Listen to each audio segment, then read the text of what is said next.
Saya yakin 100% ya, setiap orang yang menikah yang awalnya didasari oleh kasih dan komitmen dan kemudian akhirnya terjadi konflik dan berujung perceraian, nggak ada yang bahagia, nggak ada gitu. Jadi kalau ditanya perasaannya ya pasti sangat tidak bahagia gitu. Tahan semuanya selama berita itu ada ya.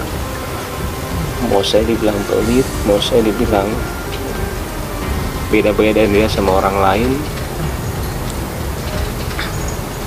mau apapun itu saya nggak apa-apa. Saya cuma mikirin anak saya doang. Saya nggak mau mereka itu tahu masalah ini.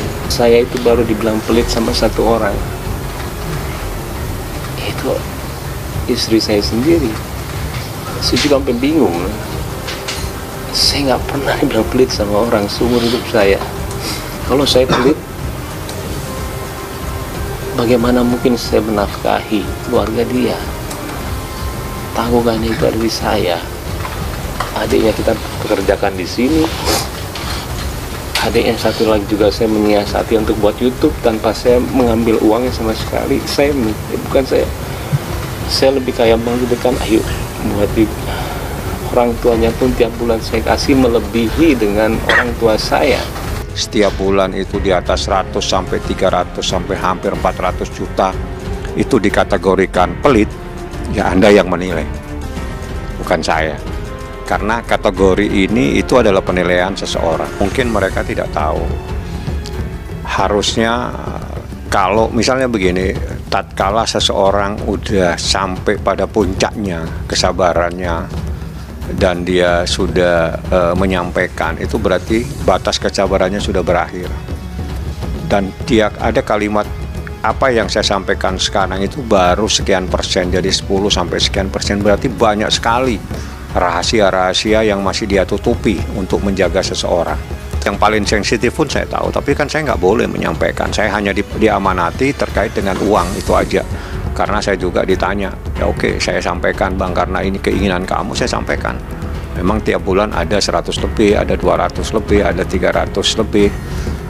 Apakah itu terus dikategorikan sebagai Baim Wong yang pelit? Mungkin, karena dia hanya mentransfer hampir 400 juta setiap bulan, hampir 100 juta lebih, 180, ada macam-macam kok setiap bulan. Kan saya katakan, tidak semuanya harus kita tanggapi karena mungkin mereka tidak tahu yang sebenarnya.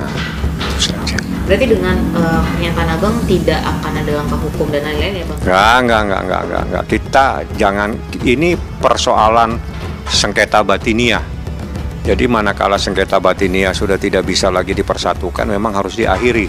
Itu yang terbaik supaya tidak ada penderitaan di antara mereka. Karena semua sudah berusaha, termasuk saya udah berusaha untuk mendamaikan dengan cara menasehati dan semuanya. Tapi di saat Baim Wong itu mengambil sikap, itu bukan sikap dia sendiri. Dia juga meminta pendapat saudaranya, ayahnya.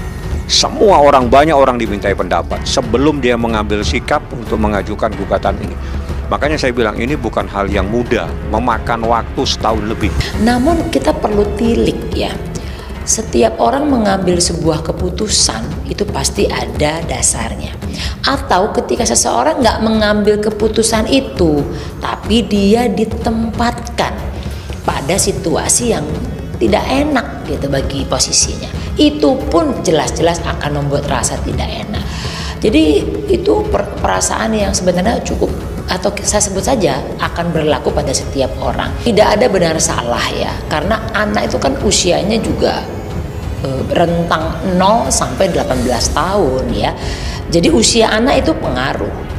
Ketika anak sudah dianggap mampu berpikir logis dan bisa diberikan alasan-alasan yang masuk dalam penalaran mereka, justru sebenarnya anak boleh diinformasikan gitu, terkait perpisahan, terutama bagaimana nantinya peran bapak ibunya setelah perpisahan terjadi, supaya anak juga punya persiapan menghadapi perubahan yang terjadi. Nah, yang perlu dipastikan adalah bagaimana kedua orang tuanya memastikan bahwa kalaupun berpisah, Perhatian, kedekatan, afeksi, atensi orang tua kepada anak tidak pernah berubah.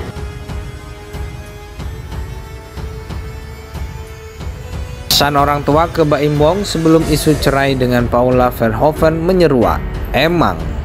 Isu retaknya rumah tangga Baim Wong dan Paula Verhoeven terus santer diperbincangkan, bahkan sekarang pasangan ini diduga tinggal dalam rumah yang berbeda.